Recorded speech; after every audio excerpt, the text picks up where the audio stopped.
So ఈ screening అని అంటాం. స్క్రీనింగ్ అంటే ఏమంటే మన జనరల్గా ఏమంటే ఎర్లీ స్టేజ్లో వెళ్ళి చూయించుకుంటే కాదు.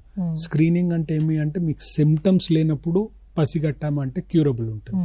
ఎస్, కానీ ప్రాస్టేట్ క్యాన్సర్కి ఏమవుతుందంటే ప్రాస్టేట్ పెద్దగా అయింది అనుకోండి, నేను ఇప్పుడు చెప్పాను మూత్రాశయం నెక్ ఎక్కడైతే మూత్ర ద్వారం అవుతుందో అక్కడ ఉంటుంది.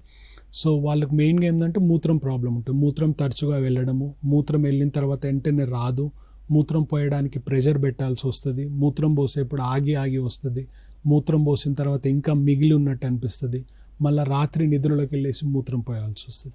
ఇవి కొద్దిగా అంటే మెల్లిగా స్టార్ట్ అవుతాయి సిమ్టమ్స్.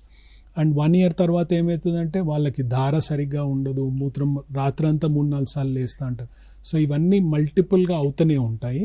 సో ఈ symptoms prostate enlargement symptoms.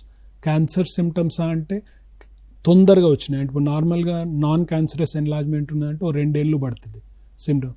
Cancer ఉన్నదంటే 6 నెలల్లోనే ఈ సిమ్టమ్స్ తొందరగా పెరుగుతూ ఉంటాయి. సో ఈ సిమ్టమ్స్ మూత్రం పోయడంలో కష్టం అవుతుంది అంటే మీకు ప్రాస్టేట్ క్యాన్సర్ ఉండే ఛాన్సెస్ ఉన్నాయండి.